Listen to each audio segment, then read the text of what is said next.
It's Boggy. Хэрвээ миний хийж байгаа контент донд The Stubborn One гэдэг category байдаг байсан бол Alex Hormozi яхаарахгүй тэдний нэг байх байсан. His visual image was, out of the ordinary. Дандаа нэг shortтэй, тэгээ нэг юм flannel t-shirtтэй, амар bushy сахалтай, тэгээд more interestingly дандаа энэ дээр юм хамар дээр юм хамрын сас төхөөр наадаг, амьсгалуулдаг гэлөө тийм patchтай байгаад байдаг. Тэгээд what he wears is a t-shirt with a logo on, same logo on his cap. Түүний ярьж байгаа юм дандаа ингээд бизнес эрхлэлтэй холбоотой контентууд байсан. Тэгээд илүү сонирхол татаад түүний талаар судалж гисэн. Алекс нь өөрийнхөө бизнесийн гарааг эхлэхийнхаа өмнө тийм боломжийн сургууль сурдаг байсан. Коллежид төгссөн. Тэгээд менежмент консалтинг компанид бас боломжийн цалинтай тийм struggling хүн бол байгаагүй.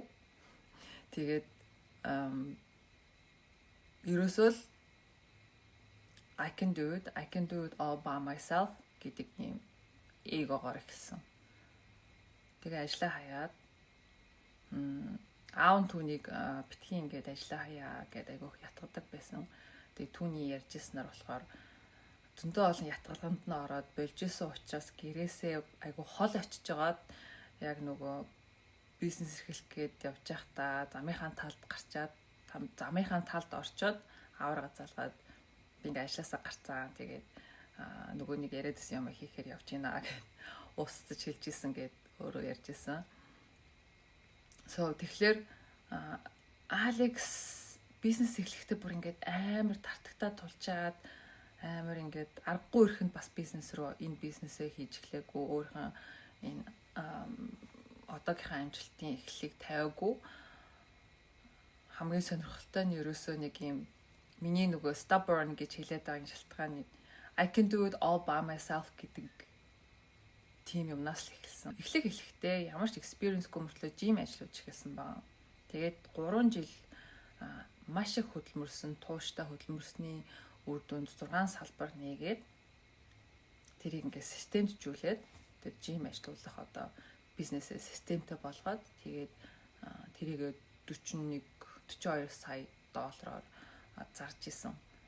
Тэгэнгүүтээ ахаад яг өөрийнхөө тэр нөгөө нэг гаргасан системийг батлах үүднээс 32 салбартай тийм бизнес хийсэн. Одоо ер нь gym. Тэгээд хажуугаар нь энийг лицензжүүлсэн дээр нь Prestige Lab гэдэг нөгөө нэг nutrition-ы компани бий болгоод тэгээд энэ gym, nutrition гэсэн хосолсон юм бизнес амжилттай хэрэгжүүлсэн. Одоо би чаднаа гэдэг одоо зорилгодоо үнэнж байгаад loan зээл ерөөсөө авч байгаагүй. Өөрөө яг эхний үедээ дандаа bootstrap стилээр бизнесээ явуулсан. Тэр нь юу вэ гэхлээр баг зэрэг өөрийнхөө хөрөнгө оруулалтыг хийгээд ашгаасаа буцаад хөрөнгө оруулалт хийгээд ингэж явсараа ингээд томорсон. Тийм тэгж амжилтанд хүрсэн. Харин одоо accusation.com гэдэг venture capital төрлийн бизнес эрхэлж байгаа. Тэр нь яадаг вэ гэхлээр үүсгэн байгуулагч нь бизнесээ авч явдаг компаниудад хөрөнгө оруулах, дээр менторшип хийх тийм хэлбэрээр хөрөнгө босгож байгаа. Бичигдээгүй мөртлөө энэ personal image одоо тий strategist-уудын барьдаг зүйлийг огт барьдаггүй. Өөрөө бүр ингээд яг чадахгүйгээсээ чадаад системжүүлээд бизнесээ худалдаад дахиад тэрийгэ батлаад тэгээд ингээд дараагийн шатанд ахиж байгаа учраас өөрийнх нь одоо credibility буюу нэр хүн дээрээ өөрийнхөө personal brand-ийг босгоцсон. Тэр нь бол мэдээж intentionally стратеги ашиглаж босгоогүй. Гэхдээ нөгөө stubborn гэдэг категори дотор байгаа хүмүүс маань өөрийнхөө experience дээрээ credible болоод нэр хүндтэй болоод тэгээд дагаад personal brand-ing ингээд бий болж идэг.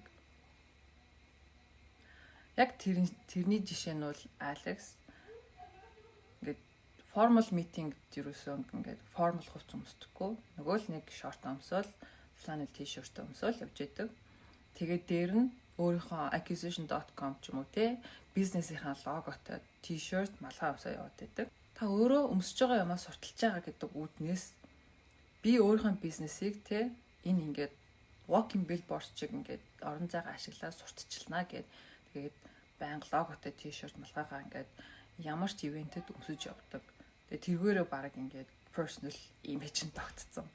Тэгээд Алекс Хермозегийн бас personal branding-д нь маш нэмэртэй одоо ингээд social-оор publicly өөрийнхөө одоо experience-ийн талаар бизнесийн зөвлөгөөнүүдөө өгөх явцдаа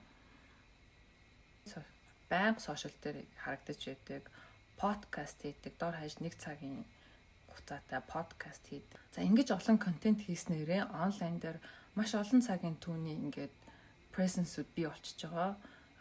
Ингэснээрээ Алекс маань зоригтой ч бай, зориггүй ч бай ингээд олонд танил болоод тэгэнгүүт нөгөө нэг олонд танил болно гэдэг чинь огт танихгүй хүмүүс ч гэсэн тэр хүнийг ингээд таньдаг юм шиг болцсон. Тэгээд удаан хугацаанд нөгөө нэг тэр хүний талаар мэдээлэл, experience, personal life, partially тэдгээр зүйлүүдийг ингээ үтсээр хагаад танил болчихж байгаа. Танил болоод ингээд ийм ихтгэлцэл бий болж байгаа. Тэр хүн ингээд онлайн дээр өөрөө ингээд өөрийнхөө experience-ийг яриаггүй байсан бол нөгөө нэг ordinary биш personal image-тэй залууд чинь бас тэ хүн болгон итгэхгүй. Тэр нөгөө нэг acquisition.com чинь баг бүх төрлийн хүмүүс зөвлөгөө өгч байгаа тэ. Алекс анханасаа Алекс тэгж өөрийнхөө experience-ийг хуваалцаад онлайн дээр өөрийгөө ингээд илэрхийлээд байгаагүйсэн бол тэр болгон тийм олон хүн тэр хүнд итгэж очиж ингээд зөвлөгөө авахгүй. Тэгэхээр онлайн social media, подкаст эдгээр нь тогтмол удаан хугацаанд ингээд хүмүүст хүрсээр хагаад тэр хүнд баг хүссэн хүсээгүй үзсэн, дагсан, сонссон бүх хүмүүс нь ингээд итгэлцэл бий болоод байдаг. Энэ нь бас personal branding-ийн заавал байх ёстой. Хэрв та өөрөө бизнес эрхэлж байгаа, тэгээд өөрөө бизнесээ represent хийх гэж байгаа бол хэрэгжүүлэх ёстой зүйлийн гарцаагүй нэг нь байгаа.